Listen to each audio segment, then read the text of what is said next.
Assalomu alaykum hammaga. Bugun sizlarga duh konturning kotyoldan to'g'ri issiq suv olish bo'yicha alohida bitta video mavzu qilib bermoqchimiz.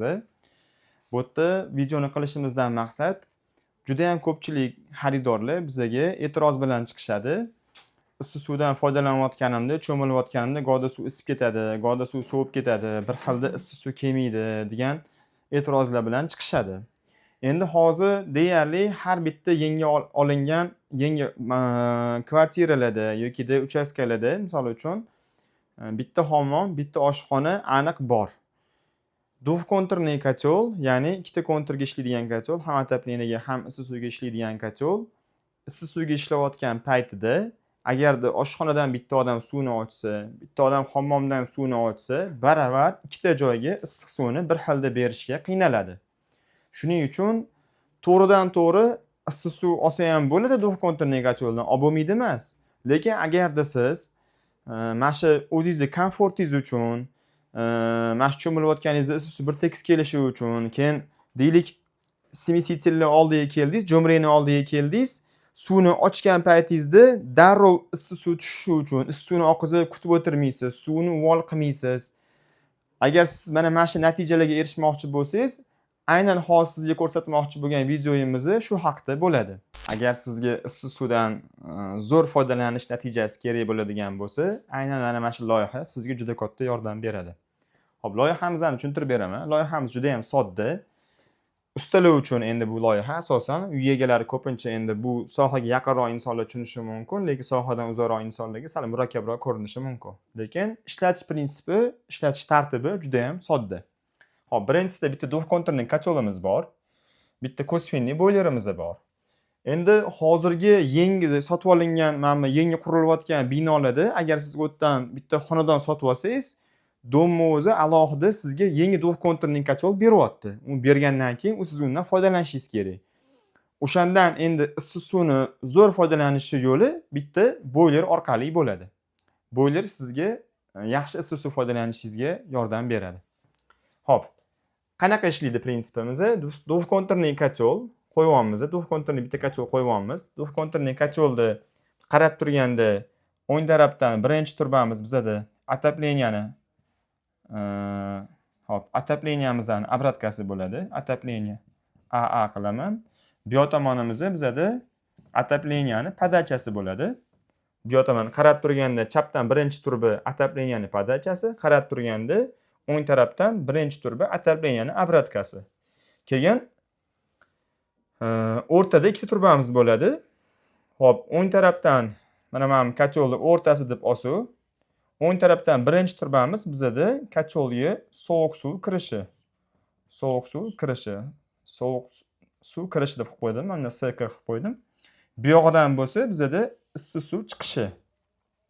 Issiq suv chiqishi. Hop. Chap tarafdan birinchi turba issiq suv chiqishi, o'ng tarafdan birinchi turbamiz sovuq suvni kirishi. Hop, отоплениyadan podachamiz chiqyapti. Podacha chiqayotganda, podachani yo'ldan bitta trayning olamiz, boylerni teplobiniga qarab. Boyler teplobiniga qarab bitta podacha olib boramizda, olib borib ulaymiz podachasiga. Обраткasidan bo'lsa, teplobinining обраткasini olib kelamizda, отоплениyaning обраткasiga ulaymiz. Отоплениyaning обраткasiga ulaymiz. Iloji boricha kotyolni oldida boyler yaqin turgani uchun bu turbani diametrini katta turbada qorish kerak emas. Chunki bu teplobinining o'zidan ma'li sirkulyatsiya bo'lib ketishi mumkin. Ya'ni teplobinining o'zidan suv aylanib, bu yoqdagi sistemaga suv ketmay qolishi mumkin. Issiqlik, asosiy issiqlik shu yerda o'zida boyler ichida aylanib qolishi mumkin. Shuning uchun ozgina gidrolitik rashotiga montaj qilayotgan ustamiz e'tibor berishlari kerak bo'ladi. Podachamiz ketyapti. Mana bu yerda bizada podacha, mana bunimiz bizada обратка kiryapti. Bu teplobinni aylanib qaytib kelyapti. Bu yoqda podacha yana davom etyapti-da, davom etayotganda yo'lida ketdi. Misol uchun radiatorga boradimi, teplый polga boradimi, bu отопленияni tortayotgani qanaqa isitish tizimi bo'lsa, o'shanga qarab ketaveradi. Endi kotyolimizdan issiq suv chiqishi bor, sovuq suv kirishi bor. Bu qanaqa prinsipda ishlaydi desak, bizada mana boylerimizga qarab turganimizda o'ng tarafdan birinchisi mana bu birinchi turgan chizig'imiz bu boylerdan issiq suv chiqishi, ya'ni issiq suv chiqishi, issiq suv chiqishi, yonidagi turbasi bo'lsa issiq suvni qaytib kelishi, ya'ni issiq suvning obrotkasi deyiladi. Misol uchun bu yerda mana hozir issiq suv chiqyapti. Qaysi hammomga borsa ham, endi chizmada kichkinaroq ko'rsatganman. Bundoq boryapti-da, bundoq qaytib aylanib kelyapti. Aylanib kelib, o'zini boylerning ichida issiq suvning obrotkasi, ya'ni qaytib kelishi ulanadigan qismi bo'ladi. O'sha joyga olib kelib ulanyapti. Bu bizada issiq suv qaytishi. Issiq suv qaytishi. Issiq suvni qaytishini yo'liga bitta issiq suvni aylantiriladigan sirkulyatsionni nasos qo'yiladi. Nasosdan oldin, nasosdan keyin kran qo'ysanglar, ertaga qanaqadir avariyli situatsiya hosil bo'lib qolsa, kranni o'chirib, nasosni yechib, remont qilishga sharoit bo'ladi. Xo'p, endi bizada asosiy uyimizga kirib kelayotgan sovuq suvimiz bor.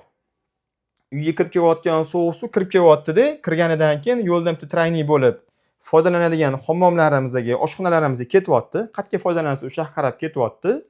Keyin bu sovuq suv davom etyapti-da, bitta alohida boylerga sovuq suv kirishiga o'zidan trayniy qo'yilyapti. Boylerga sovuq suv kirishiga kirgizilyapti. Yana bu sovuq suv davom etyapti-da, kacholli sovuq suv kirish qismiga ulanyapti. Sovuq suvimizning yo'limizga ham ahamiyat berasizlar. Yo'lidan sovuq suvni yo'lidan mana boylerga kirayotgan qismiga bitta krandan keyin обратный klapandan keyin bitta взрывной klapan qo'yilyapti. Обратный klapan nimaga desanglar, boylerning ichi isib ketgan paytida bu issiq suv ichidagi bosimi kattalashadi-da, kattalashganning hisobiga sovuq suvga obrotka beradi. Ya'ni sovuq suvni ochganinglarda sovuq suvdan ham issiq suv tushib qolmasligi uchun boylerning sovuq suv kirayotgan qismiga обратный klapan qo'yilishi shart. Endi взрывной klapan alohida boyler ichida bosim haddan tashqari ko'payib ketib qolsa, zirf bo'lib ishlab ketadi. Bu kirayotgan sovuq suvning yo'lida bitta расширительный bak ham bo'lishi shart. Misol uchun bu расширительный bak boyleri litrajdan kelib chiqadi. Misol uchun agar bizada 100 litrlik boylerimiz bo'lsa, osma boylerimiz расширительligimiz bizada 12 litrlik bo'ladi. Расширительный nima desanglar, ani qizil dumaloq ko'k baklar bo'ladi. Ko'pchilik bu gaz ballonmi deb qiziqib so'rashadi. Xuddi o'sha narsa gaz ballon emas, bu расширительный bak hisoblanadi. O'sha suv qiziganida kengayadi, ya'ni расширение beradi. Расширение berganda расширительныйning ichida o'sha ortib qolgan qiziyotgan ortiqcha suvni qabul qilib olishga sharoit bo'ladi-da. O'sha ortib qolgan suvni qabul qilib, boylerning ichidagi suvni bosimini balans qilib turadi. Bir me'yorda ushlab turadi bosimni. O'sha narsa bo'lishi uchun расширительный bo'lishi kerak. Aynan sovuq suvning yo'liga обратный klapandan keyin qo'yib yuboriladi. Xo'p, bizada kotyolimizdan issiq suv chiqyapti. Issiq suv chiqishini yo'liga ham ahamiyat beringlar. Ertaga mabodo boylerimiz buzilib qoldi yoki boylerimiz teshilib qoldi yoki boyler o'zida qanaqadir ham holat bo'ldiki, boyler ishlamay qoldi. O'sha paytda sizlarda issiq suv uylarda o'chib qolishi kerak emas. Unaqada nima qilamiz? O'chib qolmasligi uchun kotyoldan chiqayotgan issiq suvni to'g'ridan-to'g'ri boylerga qaratmaymiz. To'g'ri olib tushamiz, kotyoldan chiqayotgan issiq suvni mana shu uyimizga tarqalayotgan issiq suvni trassasini yo'liga trayniy qo'yib turib, kotyoldan chiqayotgan issiq suvni ulab qo'yamizda, kotyolni mana shu ochganda kotyolning yig'ilgan joyida alohida bitta kran qo'yib qo'yamiz. Bu kran qachon ochiladi? Bu kran qachonki boylerimizda muammo bo'lib, boylerimiz umuman o'chib qoldi. Boylerga biz qanaqadir xizmat ko'rsatishimiz kerak, foydalanib bo'lmayapti. O'sha paytda kotyoldan chiqayotgan issiq suvni mana bu kranni ochamiz-da, issiq suvni yo'liga berib yuboramiz. O'shanda biz to'g'ridan-to'g'ri kotyoldan issiq suv olishga sharoitimiz paydo bo'ladi. Endi bu kran bizda через boyler ishlayotganimizda kotyolimiz boyler orqali ishlayotganda o'chib turadi. Bu qachonki boylerda muammo bo'lgandagina ochiladigan kran. Kotyolimizdan issiq suv chiqyapti. Issiq suv chiqishining yo'liga bitta обратный klapan qo'yibamiz. Обратный klapandan keyin bitta kran qo'yibamiz. Обратный klapan nimaga kerak desanglar, boyler ichi qizigan paytida, isib turgan paytida mana shu issig'i bundoq kelib turib, kotyolning ichiga issig'i urib yuborishi mumkin. Issiq suvni boyler ichiga qizigan suv urib yuborishi mumkin. Shuning uchun alohida issiq suvning chiqishining yo'liga обратный klapan qo'yibamiz. Kelyapti issiq suvimiz, kelyapti. Bu yoqqa qarab yuryapti. Boylerni sovuq suv kirish qismiga olib kelib ulayapmiz. Boylerimizni sovuq suv kirish qismiga kotyoldan kelayotgan issiq suvni olib kelib ulayapmiz. ulayapmizda yo'liga alohida bunga ham bitta kran qo'yyapmiz. Bunga ham bitta kran qo'yyapmiz. Boylerimizga sovuq suv kirishini bo'lsa, biz mana bu kranni o'chirib qo'yyapmiz. Nimaga? Bizani boylerimizga to'g'ridan-to'g'ri tarmoqdan kelayotgan sovuq suv kirmaydi-da. Koteldan chiqayotgan issiq suv kirishni boshlaydi. Bu jarayon qachon boshlanadi? Qachonki foydalanuvchi hammomida issiq suvdan foydalanishni boshladi, suvni oqizishni boshladi. Issiq suvni oqizgan paytida, issiq suvni smesitel jo'mrini ochgan paytida koteldan issiq suv chiqishni boshlaydi-da, o'zidagi chiqayotgan issiq suvni deylik, misol uchun bu 45 gradusli suv bo'lishi mumkin yoki 50 gradusli suv bo'lishi mumkin. O'zidan chiqayotgan issiq suvni boylerga tashab beradi. Boylerga tashab berganidan keyin buni ichida o'sha o'zi qanaqadir miqdorda issiq suv bo'ladi. To'g'ridan-to'g'ri sovuq suv kirmaydi. Kotel bunga tayyor issiq suvni tashab beradi. O'shaning hisobiga foydalanuvchiga issiq suv yetishmovchiligi paydo bo'lmaydi foydalanuvchida. Endi boylerga kirayotgan sovuq suvni biz o'chirib qo'yyapmiz. Kotelimizni agarda boyler orqali issiq suv berayotgan paytida. Endi bu boylerimizni o'zida zavodskoy teni bor boyler hisoblanadi. Men teni bor boyler haqida gapiryapman, chunki osma boylerlarning deyarli 90% o'zida zavodskoy teni bor. Bu agarda kotelimiz buzilib qolsa ham, o'sha tenini to'kka tiqib qo'yib, buni Ariston sifatida, ko'p o'zi Ariston deyishimiz bu brend, elektritskiy vodonagrevatel deyiladi o'rischasiga. Ariston qilib ishlatsak ham bo'ladi. Ariston endi bu firmaning nomi bo'lgani uchun ko'pchilikning tilida tok orqali suv isitiladigan idishga Ariston deyilgani uchun men ham hozir sizlarga Aristonni misol qilib tushuntiryapman. Endi bizada issiq suv chiqyapti boylerdan, borib aylanib kelyapti. Qaysidir joygacha borib aylanib kelyapti. Nimaga? Foydalanuvchi kelib turib jo'mridan issiq suvni ochgan paytida darrov issiq suv kelishi uchun. Endi issiq suv aylantirishi uchun yo'liga nasos qo'yilyapti. Bu nasos suvni aylantiradi. Aylantirganda buning ichidagi suvni harorati pasayishni boshlaydi. Deylik, misol uchun buning ichidagi suv 50 gradus bo'lib tursa, nasosni yoqqaningizdan keyin bu suv aylanib, turbalardan aylangandan keyin ichidagi boyler harorati sovishni boshlaydi. Boyler ichidagi suv bo'lsa, sovib qolsa, foydalanuvchi kelib turib ochganda sovuq suv tushishi mumkin issiq suvdan. Shuning uchun bu boyler ichini nima isitib turadi desanglar, mana shu atalpeniyaning konturdan teploobmenligini yo'ldan olingan podacha obrotka liniyalar boyler ichidagi suvni isitib turishni ta'minlaydi. Bizada bu boyler ichi qanaqa gradusda isiydi, necha gradusda isiydi desanglar, двухконтурный котел отоплениyaga ishlatilayotgan harorati bo'ladi. Misol uchun siz отопленияda agar kvartirada yashasangiz 45, eng minimum 45 yoki 50 lar, maksimum 60-65 ushlashingiz mumkin. Chunki kvartirada, xonadonda tepangizda qo'shni bo'ladi, ikkita yoningizda qo'shni, pastlaringizda qo'shni bo'ladi. Sizga baland harorat kerak bo'lmaydi. O'sha отоплениyaga berayotgan haroratingizda boyleringizni ichi qizib turadi. Boyleringizni ichi isib turadi. Endi bu sistemada, bu qilinayotgan tizimda nimasi yaxshi desanglar, biz bu tizimni двухконтурный koteldan boylerga ulanish uchun foydalanamiz. O'zi asli qoidasi qanaqa bo'ladi desanglar, qoidasi bo'yicha kotelimizni agar yoniga boyler qo'yiladigan bo'lsa, kotel одноконтурный с boyler paritetin bo'lishi kerak. Ya'ni отоплениyaga ishlaydigan ham boylerga ishlaydigan kotel bo'lishi kerak. Lekin bizda kotelimiz tayyor bor, biz buni sotib olmaymiz ham. Sotib olsak, misol uchun birov buni arzimagan pulga olishi mumkin. Undan ko'ra foydalanganimiz bizga eng yaxshi usulni bilamiz. Shuning uchun foydalanish двухконтурный koteldan foydalanish uchun yo'liga mana shunaqa tartibda boylerni ulab turib foydalansa, xudo xolasa issiq suvni yaxshi o'zimizga yoqadigan tarzda foydalansa bo'ladi issiq suvdan. Videomiz yoqqan bo'lsa, foydali bo'lgan bo'lsa, like bosib qo'yishingizni sizlardan so'rab qolamiz. Undan tashqari bu plan bo'yicha, proyekt bo'yicha alohida biz Telegram kanalimizga ham tayyorlab qo'yganmiz buni proyektini. Agarda bizani quyidagi nomerlarimizga Telegramdan yozsanglar, biz sizlarga shu kotelni boylerga ulanish tartibini, proyektini tashlab beramiz. Keyin yana bitta narsani tushuntirib ketmoqchi edim. Biza hozir bu yerga proyektni chizmadim. Alohida bitta turuq ходовой degan narsa bor. Turuq ходовой ko'pchilik shu tupli polni yo'liga qo'yishdan foydalanadi. Ya'ni turuq ходовой nima desanglar, turuq ходовой mana bunaqa narsa. Buni endi strelkasi ikki xili bor. Mana bunaqasi bor strelkasi. Bunaqasi bor. Buni tepaga qarab ketganda, bundoq yonidan bundoq bunga qo'shilib ketgani bor. Strelkasi bu boshqa alohida turuq ходовой. Bunisi alohida boshqacha bitta turuq ходовой. Proyekt ko'rsatganimizda mana shunaqa joyiga teplobinning yo'liga turuq ходовой qo'yib yuborgan joyimiz bor. Ya'ni pamatdan podacha kelyapti. Podacha kelyapti-da, mana turuq ходовой qo'yib yuborilyapti. Aynan mana shu qismiga. Bu turuq ходовой mexanический termogolovkali turuq ходовой. Hozir uni sizlarga videoning oxirida ko'rsataman. Sizlarga ko'rsatmoqchi bo'lgan turuq ходовойimizda mana ikki xili turibdi. Mexanический termogolovkali.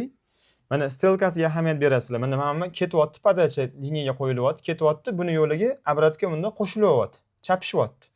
Bu suvni chapishtirish vazifasini bajarayotgan turuq ходовой. Mexanический termogolovkali. Bunisi bo'lsa mana stelkasiga ahamiyat beringlar. Stelkasi bu yoqqa qarab ketyapti, bunaqasiga ham ketyapti, pastga ham qarab ketyapti.